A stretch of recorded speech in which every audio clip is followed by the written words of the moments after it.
Армысыздар, құрметті телекөрермендер, ассалаумағалейкум қазақ елі. Сіздердің назарларыңызға Жастар көкпар лигасы аясында студенттік лиганы ұсынып отырмыз. Бұл елімізде тұңғыш рет қадам басқан көкпардың жаңаша заманауи үлгісі. Ұлт жанашырлары, ұлттық спорт жанашырлары еңбек етіп көптен күткен ұлы той десек те болады. Жастар көкпар лигасына тоқтала кетсек, бұл көкпардың заманауи талаптарына сай жаңғырған түрі. Ережелері нағыз спортқа тән. Тұлпардың да, көкпаршы палуанның да сыналатын аренасы. Бұл көкпарда еліміздің тәлім алып жатқан студенттер қатысады. Қазіргі таңда 5 бірдей оқу орын тіркеліп, студенттік лиганың құрамына енді. Сәл ережесіне тоқталсақ, тек студенттер қатысады. Әр командада көкпар алаңына 3 көкпаршы палуан болады. Бір ойын 3 тайымнан тұрады. Әр тайым 5 минуттан және арасында үзілістері бар. Жекпе-жек кезеңі 2 минут.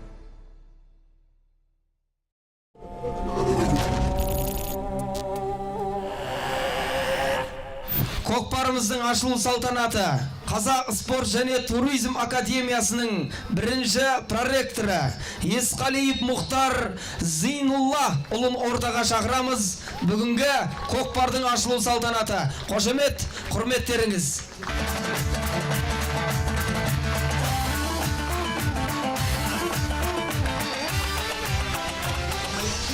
Қайырлы күн, спорт сүйер қауым, құрметті жарысқа қатысушылар, құрметті біздің рухы биік салтымызды, ұлттық құндылықтарымызды әрқашан жоғары ұстайтын, азаматтықтың туын әрқашан жоғарыдан желбіретіп жүрген палуандарымыз. Бүгін міне Алматының төрінде Қазақстан Республикасы Жастар көкпар лигасының ұйымдастыруымен және де Қазақстан Республикасы студенттік спорт федерациясының қолдауымен Қазақ спорт және туризм академиясының тікелей қатысуымен студенттер арасындағы кезекті байрақты көкпар додасы өз жалауын көтеріп отыр. Қазақ спорт және туризм академиясының президенті, студенттер спорт федерациясының президенті, профессор, қоғам қайраткері Закирянов Қайрат Қайралыұлының атынан сіздерге үлкен табыстар, жетістіктер тілеймін. Және де осы елімізде ұлттық құндылықтарымызды дәріптеп отырған, ерекше үлкен үлес қосып жүрген Жастар көкпар лигасының президенті Данияр Дәукей бауырымызға алғысымыз шексіз. Қашанда биіктен көріне беріңіз, Данияр бауырымыз. Және де осы студенттер спорт федерациясының атынан осы көкпар лигасының тікелей бас демеушісі Сетанта спорт телеарнасына, ақпараттық қолдаушыларымызға үлкен алғыс білдіреміз. Құрметті палуандар, сіздерге тек қана сәттілік серік болсын. Рахмет, көкпар жасай берсін. Ұлт десе у жетін, салт десе сапқа, дәстүр десе дайын тұратын, көкпар десе көкке ұшатын. Есқалиев Мұхтар Зейнулла ұлына алғыс білдіреміз, қадірлі ағайын.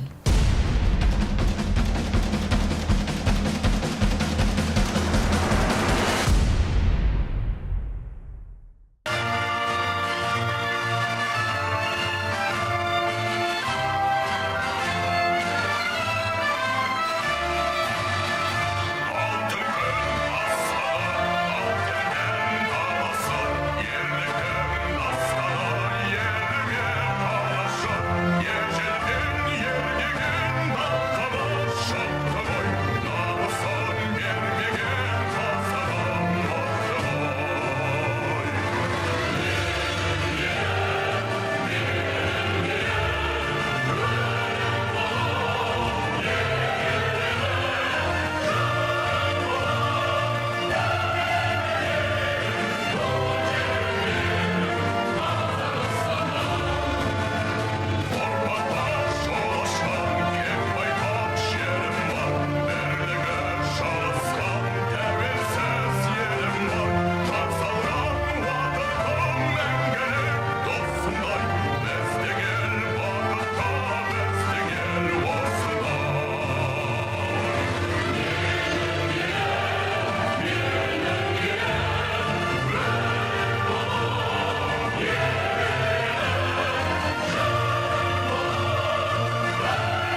Ал енді құрметті телекөрермендер, 2018 жылдың алғашқы ойынында елімізге белгілі 2 бірдей университет бақ сынасатын болады. Олар Алматы энергетика және байланыс университеті мен Қазақ ұлттық педагогикалық университеті. Ал енді палуандарын таныстыратын болсақ, Алматы энергетика және байланыс университетінің палуандары. Бірінші номерде Мадияр Сағымбеков 1999 жылы Алматы облысында дүниеге келген палуан, тұлпары Ақбоз. Екінші номерде Шыңғыс Әлімбаев 2001 жылы Алматы облысында дүниеге келген палуан, тұлпары Таусоғар. Үшінші номерде Сағатбек Елжас 1993 жылы Алматы облысында дүниеге келген палуан, тұлпары Мерлин. Төртінші номерде Әділбек Досжан 1997 жылы Алматы облысында дүниеге келген палуан, тұлпары Комбат. Қазақ ұлттық педагогикалық университетінің палуандары.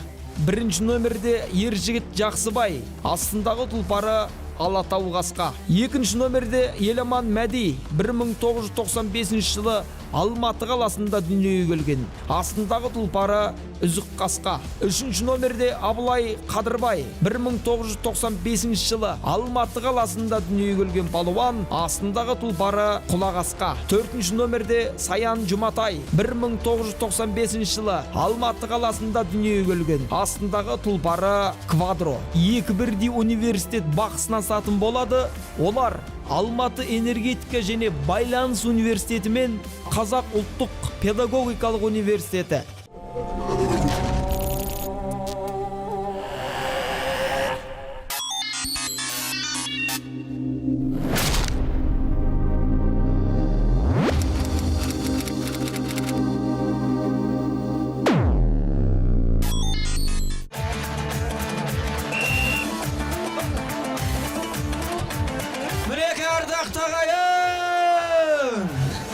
Жастар бірден бастап кетті. Бірінші номердегі Ержігіт Жақсыбайдың тақымына кеткен көкпар қалай болады екен?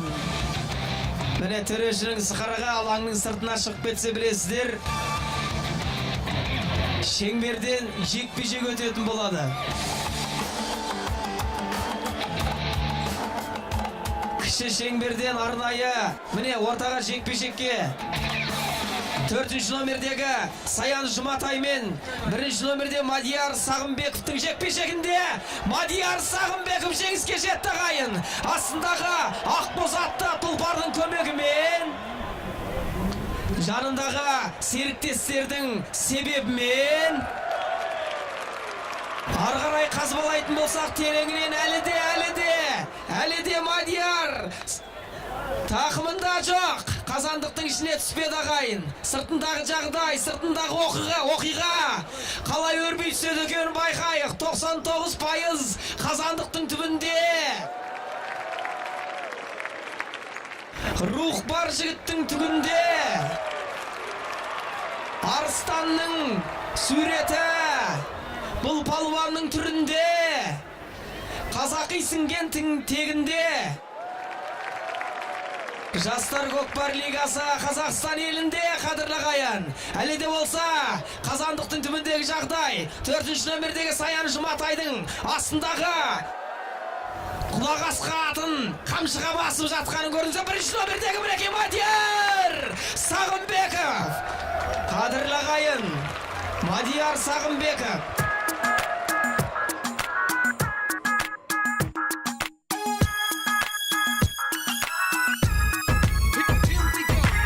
Келген халық, келген жұрт, кімнің салым салғанын көргісі келеді, аты жөнін білгісі келеді.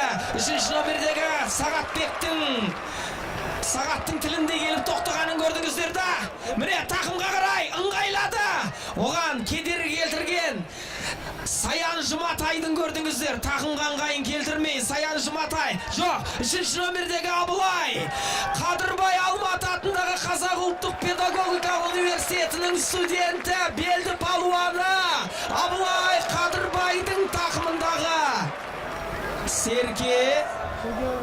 Серкенің өзі әлі де болса Абылайда. Абылайлат. Аха, міне қараңыздар шағайын, астындағы Квадро тұлпарының, Квадро! бер қарайшап. Астындағы квадро тұлпарға бір қошемет болсын ағайын. Сағатбек Елжас ардақты ағайын, салымның егер Алматы облысы Жамбыл ауданы Дегерез ауылының тумасы.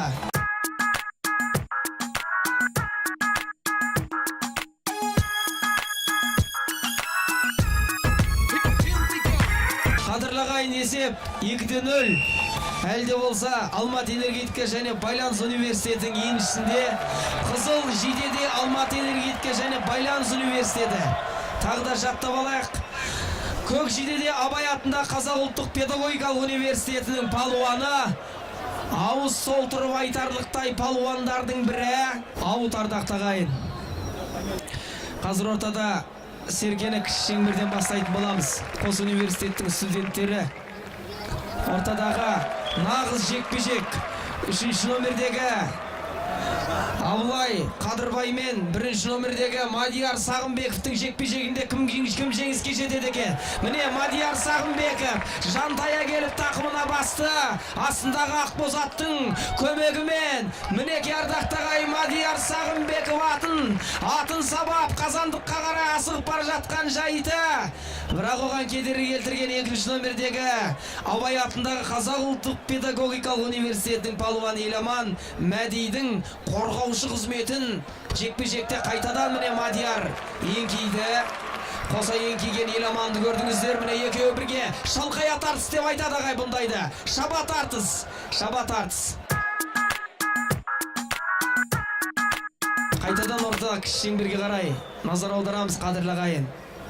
Уақыт 1 минуттай бар екен. 1 минуттың арасында әлде болса есеп 2-0. Алматы энергетика және байланыс университеті алдыда. Міне Мадияр мен Еламанның жекпе-жегінде қайтадан Мадияр Сағынбеков жеңіске жетті. Мадияр Сағынбеков көкпарға әбден дайындалған, машықталғаны әбден көрініп тұр ағайын. Ілетін кезде іліп, басатын кезде басып алып жатыр тақымға. Жекпе-жектен 4 рет шығып, 4-еуінен де жеңіске жетті. Міне 2-ші номердегі Еламан мен Сағатбек Елжастың бір-біріне тақым бастырмай кедергі жасап, міне ардақтағайын әлде болса алаңның ішінде міне қадірлағайын жастарымыз, болашақ жастарда міне жастар арасындағы көкпар, жастарды көкпарға, ұлттық спортқа, батырлыққа үйрету мақсат. 3-ші номердегі Сағатбек Елжастың тақымға басып ортада Мерлинмен еркелеп жүргенін көрдіңіздер. Артынан қуып бара жатқан Абылайхан Қадырбай астындағы квадросы құйрығын көтеріп, серкені жібермей қызғанқырап, міне 3-ші номердегі Сағатбек Елжас.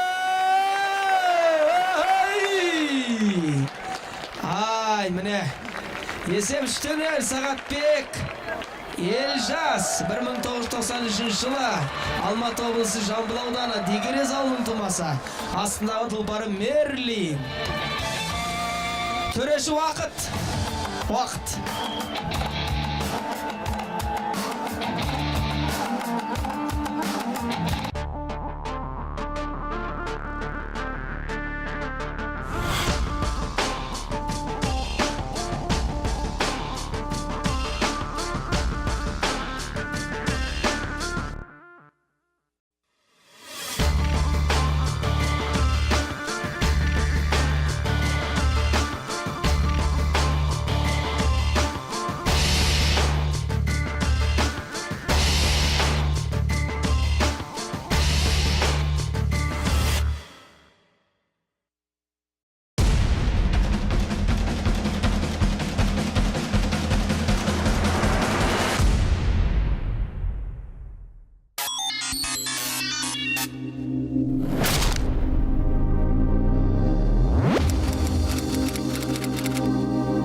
Міне бас төрешінің сықырығы, қорғаушы өз міндетін атқарды. Міне 3-ші номердегі Абылай жеке дара келуін келді. Міне қараңыздар шағайын, ат тұяғымен бүгіп қалып жатыр. Сонда да біздің Абылай атын сабап, қазандық серкенің түбіне қарай жақындап, оң қолымен. Аха, міне, 3 номердегі Сағатбек Елжас мұрша берсін бі? Мына жағынан тартып үлгеріп еді. Біздің Абылайлығын танытты. Тақымға басып алды. Мүмкіншілігінше тақымға басулы. Бірақ 1 номердегі Мадияр Сағымбек жұлып алсам деген ниетпен аттың бергі бетіне қарай ауып, бар күшімен, бар білегімен тартып жатқанын көріп тұрсыздар ағайын. Бір адамның тағдыры бір адамға байланысты десе көріп жатсыздар ғой міне. Бір адам кей кезде себеп, бір адам кей кезде керек болып жатады. Қарсыластар топ болып, 3-те 3 болып жатса, үшеуі бір-біріне көмек беретін болса, Абылай қалайша топтың арасын жарып шықпасқа? Міне әлі де болса Абылайдың тақымында, Абылайдың тақымы тас. Міне әлі ешкім жұлып ала алмады. Үшеуі бірге бірікті. Қорғаушы ер жігіт, тұлпары үзік қасқасы Еламан Мәди жанында. Міне 2 номердегі Еламан Мәдиге ауысты, қадірлі ағайын. Еламан Мәдидің астындағы үзік қасқасы бас бермей. Қадірлі ағайын, білесіздер, ат үстіндегі палуанға астындағы тұлпардың көмегі өте қатты қажет. Көкпардың құлагерлері осы қарабайырлар міне. Айдасаң да 1000 жылқы, ішінде болар 1 жылқы. 1000-ын сатып 1-ін ал, мінгің келсе шын жылқы. Астындағы шын жылқынды үстіндегі палуан дұрыс пайдалана біле ме? 3 номердегі міне Абылай Қадырбайдың тақымына қайтадан оң жақ тақымына қарай.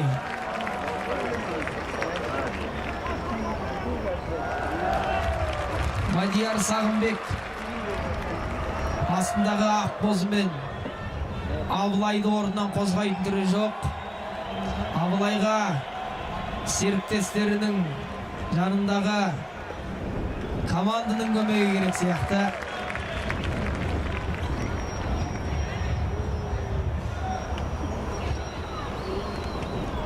Әлде болса Абылайдың тақымында 1 номердегі ержігіт Жақсыбай міне көмегін бергелі жатыр. Астындағы Алатау басқасын сабап. Қараңыздар ардақты ағайын, қайсыле деген?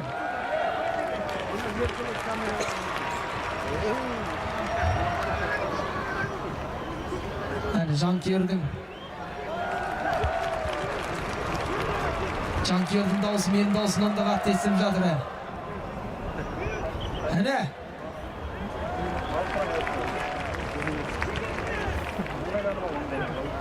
Екі комментаторымыз бүгін көкпарда. Ар жақта біреу, бер жақта.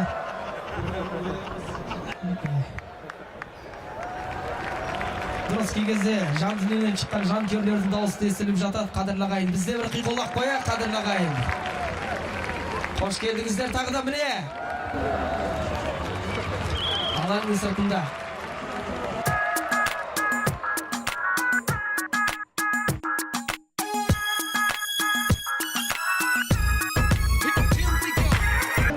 Тұлпарды бір демалдырып, палуанды бір демалдырып алғанға да арнайы 4 палуан, 4 тұлпардан құралған құрама команда.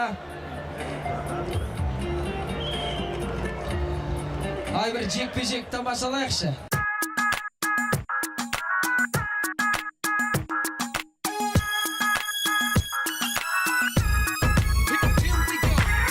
Саян Жұматай мен Мадияр Сағымбеков 5-ші рет шығып жатыр жекпе-жекті. 5-шісін жеңе ала ма? 4-еуінде жеңіске жеткен Мадияр Сағымбек. Жоқ. Саян Жұматайдың ең кейгені, қараңыздар, аттың тұяғына дейін жетті езігі. Шоқтық пен тұяқтың арасындағы палуан 3 номердегі Сағатбек Елжас. Кеттің!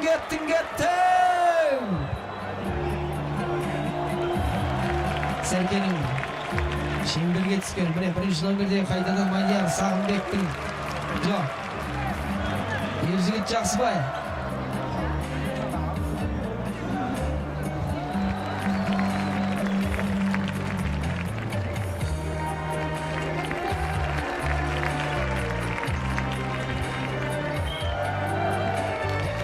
Ортадағы жекпе-жек тамашалайық тағы да.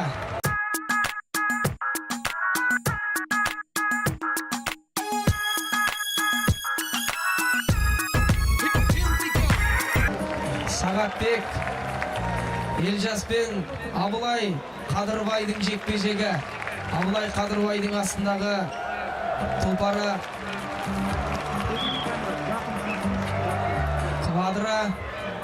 Квадра мен және Мерлиннің шайқасы. Міне астындағы Квадра әбден ыңғай келтіріп берді Мадиярға, Абылайға. Абылай енді тақымға басып үлгерді. 10 секунд қалды. 10 секундтың ішінде Абылай есебін ашалама. Құрама Абай атындағы Қазақ ұлттық педагогикалық университеттің палуаны. 5, 4, 3, 2, 1. Уақыт төреші.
Ардақты ағайын, ортадағы ойынға назар аударайық. Мінекей Қосбірде университеттің тағы да палуандары, қадірлі ағайын. Ойын бірден басталып кетті. 3-ші тайм. Бұл енді 90 ауыз сөзін томықтай түйін дегендей 3 тайымның соңғы тайымы осы кезде нағыз жеңілді. Қай университет жеңіске жететіні анықталатын сәт. Міне әлде болса Серке жерде. Оны ілген 4-ші номердегі біздің Саян Жұматай. Саян Жұматайдың аты кетті ағайын. Құлақ асқа, құлатпа. Міне қазандықты сүйіп өткен жағдайы. Әлде болса Саян Жұматайдың тақымында емес, палуанның ақылында. Қазандықтан өткітпей ішкен ақырында міне Серкеден бірінші түскен Саян Жұматай. Міне қадірлі ағайын, есеп 3-1. Абай атындағы Қазақ ұлттық педагогикалық университетінің палуаны Саян Жұматайға бір қиқу салып қошеметтейік, қадірлі ағайын.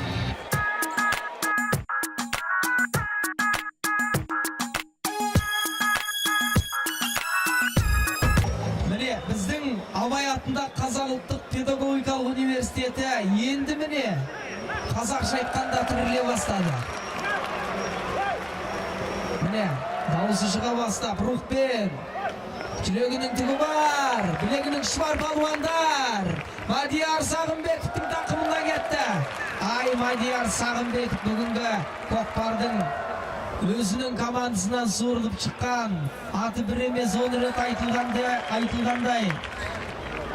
Еңбегі жекпе-жектен 5 рет жеңіске жетті, жаңа ғана көрдіңіздер. Шауықпен атып өруден досына міне пас берді. 3-ші номердегі Сағатбек Елжасқа берген пасы. Сағатбек Елжас оны қалай қолданады? Қараш, жан-жағына қарап, көздің қырымен қарап астындағы Мерлинді ойнаты. Мерлин ары бері бұрылып, қадірлі ағайын, қараңыздаршы. үстіндегі палуанның тақымынан сынып бара жатыр ағайын. Жүгеннің де тізгіннің де қажеті жоқ бұндай тұлпарға. Тақыммен бұрып отырып тоқтатып алатындай ақылгөй тұлпарлардан дайындаласын. Қараңыздаршы, міне әлі келе жатыр. Қазандықты міне барынша жеткізді. Берлин жеткізді. Мадияр не істейді? Сағатбек Елжастан серкеден айырылып қалды. Дәл қазандықтың түбіне барған жағдайда. Енді міне екі бірдей құраман палуандары шаба тартысқа көшті. Уақыт болса сырғып өтіп жатыр, жігіттер.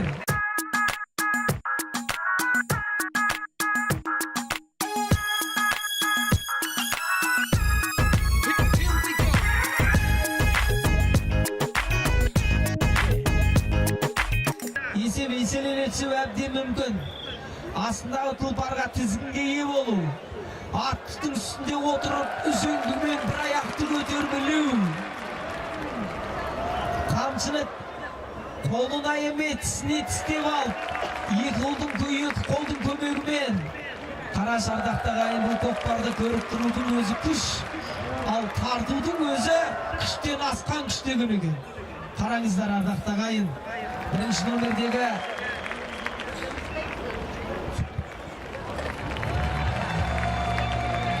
Мадияр Сағынбековтың тақымында әлі де.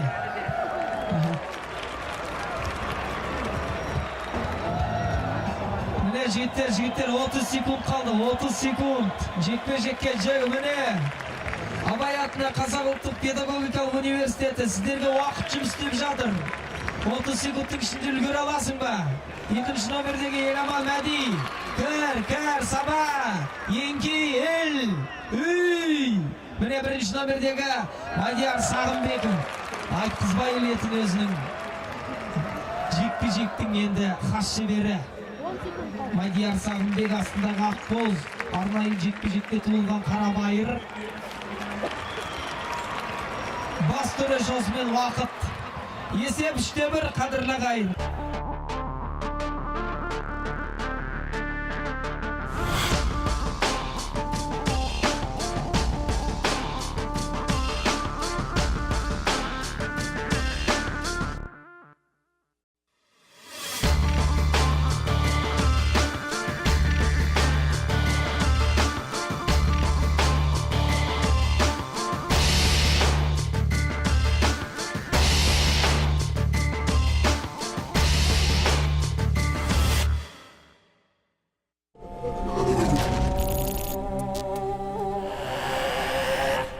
Ал енді құрметті телекөрермендер, 2018 жылдың алғашқы ойынын көзбен көріп, құлақпен естіп тамашаладық.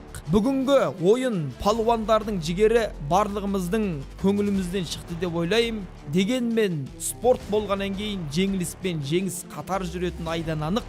Бүгінгі ойында алғашқы ойында жеңіске жеткен Алматы энергетика және байланыс университеті Қазақ ұлттық педагогикалық университетін 3-1 есебімен жеңіп, алғашқы ойында алдыға озып шықты. Назарларыңызға ұсынылған статистикада әр палуанның белсенділігі айқын көрініп ақ тұр. Келесі ойында Сетанта Қазақстан телеканалында жолыққанша сау, саламатты болыңыздар.